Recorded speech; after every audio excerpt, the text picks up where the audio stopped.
Menstruation के बारे में यह पाठ बच्चों शुरू करने जा रहे हैं। तो यहाँ देखिए मेंस्ट्रुएशन में तुम लोगों के कोर्स में क्या है, घनाभ और घन और भी आकृतियां मेंस्ट्रुएशन के अंतर्गत आती हैं, लेकिन यहाँ पर आयत और वर्ग से संबंधित तुमको हम यहाँ पर पाठ शुरू करने जा रहे हैं। देखिए आयत उस आकृति को कहते हैं जिसमें लंबाई हो और चौड़ाई हो और चार भुजाओं से घिरे हुए क्षेत्रफल को, घिरे हुए भाग को आयत कहते हैं। यहाँ पर इसमें आयत के आमने सामने की भुजाएं बराबर होती हैं और उनके बीच का कोण क्या होता है, 90 अंश होता है। इसी प्रकार वर्ग जो होता है, वर्ग के सभी भुजाएं बराबर होती हैं और इनके बीच का कोण भी 90 डिग्री होता है। आयत में देखिए लंबाई आमने सामने की जो भुजाएं बराबर होगी उसे हम लेंथ कहेंगे, जो बड़ी वाली भुजा होगी उसे लेंथ कहेंगे और जो छोटी वाली भुजा होगी उसे ब्रेड्थ अर्थात चौड़ाई कहेंगे। ये लंबाई हो गया, इसे L से प्रदर्शित करेंगे, चौड़ाई को B से प्रदर्शित करेंगे। ये क्या है, लंबाई। और वर्ग की भुजा को हम A से प्रदर्शित करते हैं। इसका तुम आयत का कुछ नाम रख सकते हो, जैसे ABCD, इस टाइप कुछ नाम भी रख सकते हो। तो आयत का परिमाप होता है, देखिए इसके चारों तरफ चलने में, ट्रेवल करने में जितना डिस्टेंस ट्रेवल करे उसे हम क्या कहेंगे, इसका परिमाप कहेंगे। जैसे तुम A से B तक जाओ, B से C तक, C से D और D से फिर जहां से शुरू हुए थे वहीं पर पहुंच जाओ, तो यह इसका परिमाप हुआ। इस हिसाब से देखिए परिमाप क्या हो जाएगा आयत का, आयत का परिमाप, परिमाप होगा। देखो B होगा, पहले B ट्रेवल करोगे, फिर L, फिर ये भी B है, फिर L, तब जहां से चले वहां फिर पहुंच गए। इस प्रकार हो गया 2L प्लस 2B, या ऐसे लिख सकते हो 2L प्लस B। ये क्या हो गया, आयत का परिमाप हो गया। इसी प्रकार वर्ग का परिमाप होगा, इसकी चारों भुजाएं समान होती हैं। यदि इसके चारों तरफ एक चक्कर लगाया जाए तो वर्ग का परिमाप क्या होगा, वर्ग का परिमाप बराबर A plus A plus A plus A, क्योंकि एक जगह से चलना शुरू करो, मतलब A से B C D, A से चलना शुरू करो, पहले A भी ट्रेवल करोगे, फिर B C, फिर C D, फिर D A, कुल मिलाकर कितना चलोगे, A plus A plus A equal to 4। इस प्रकार वर्ग का परिमाप कितना हुआ, वर्ग का परिमाप हुआ 4A। अब हम इसके क्षेत्रफल के बारे में बात करते हैं। देखिए जो वर्ग का क्षेत्रफल होता है, आयत का क्षेत्रफल, हम किसी आयत के क्षेत्रफल की माप के लिए केवल उसके परिमाप से हम नहीं माप सकते। इसके लिए हम क्या करते हैं, कल्पना करो कि जैसे तुम्हारे पास कोई खेत है, ऐसे मान लिया 2 मीटर लंबा है ऐसे और 2 मीटर चौड़ा है ऐसे, मान लिया,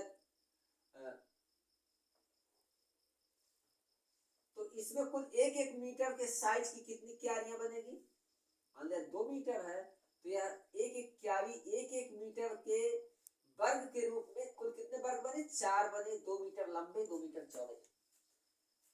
अब यदि मान लिया इसकी लंबाई 3 कर दो और चौड़ाई 2 कर दो, तब 1-1 मीटर स्क्वायर के कितने स्क्वायर बनेंगे, जिसकी भुजा 1 मीटर हो।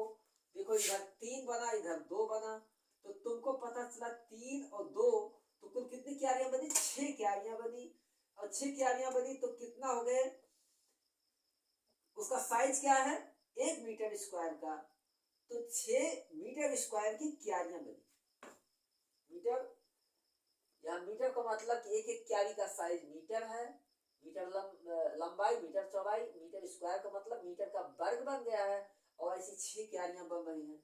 तुमने यहाँ देखा इसकी लंबाई 3 मीटर और चौड़ाई 2 मीटर करने पर हमें 6 मीटर स्क्वायर बन गया, अर्थात 3 इंटू 2। इस प्रकार आयत का क्षेत्रफल हम कैसे माप सकते हैं? हम इसके यूनिट बनाएंगे मीटर स्क्वायर, या सेंटीमीटर है तो सेंटीमीटर स्क्वायर बनाएंगे। तो इस स्थिति में हम आयत का क्षेत्रफल कैसे मापेंगे? आयत का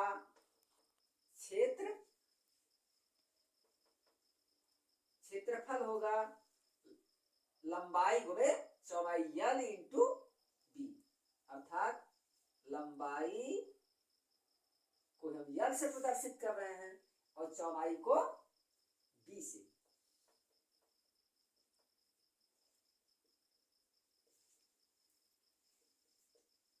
L इंटू बी। इसी प्रकार वर्ग का क्षेत्रफल क्या होगा? A into A. वर्ग का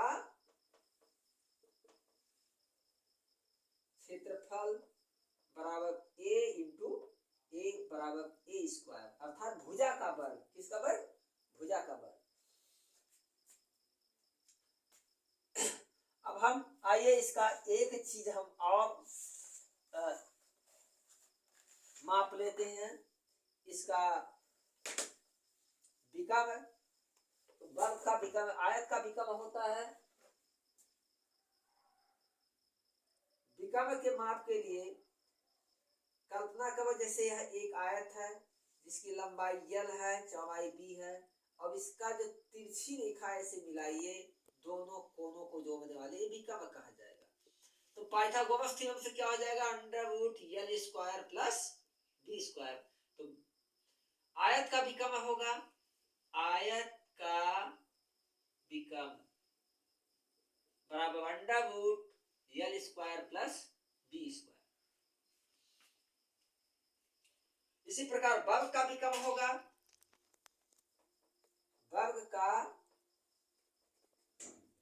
विकर्ण बराबर √A square plus A square बराबर A√2।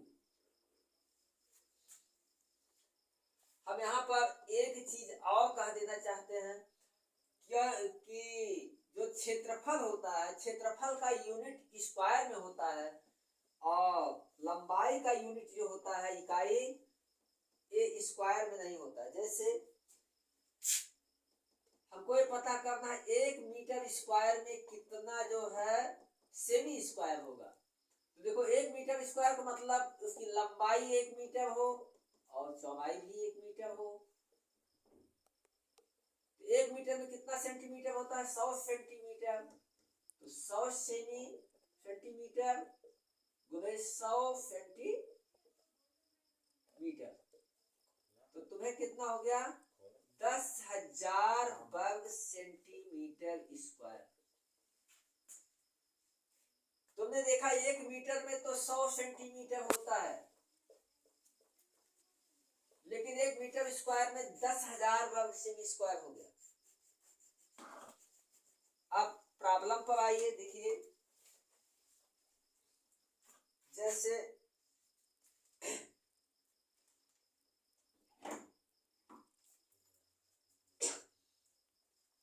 एक आयताकार क्षेत्र का क्षेत्रफल ज्ञात कीजिए जिसकी लंबाई चौड़ाई क्रमशः 12 मीटर तथा 5 मीटर। इस प्रश्न में दिया गया है कि आयताकार खेत का क्षेत्रफल ज्ञात करना है, क्षेत्र का जिसका लंबाई कितना है? लंबाई है तुम्हारा 12 मीटर और चौड़ाई है 5 मीटर। तो क्षेत्रफल बराबर क्या हो जाएगा?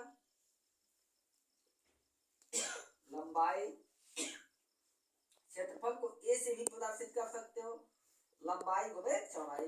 लंबाई को L से प्रदर्शित कर रहे हैं, चौड़ाई को B से। तो L कितना है? 12 मीटर और B भी कितना है? 12 मीटर। तो हो गया B 5 मीटर। तो कितना हो गया? 12 × 5 = 60 मीटर स्क्वायर।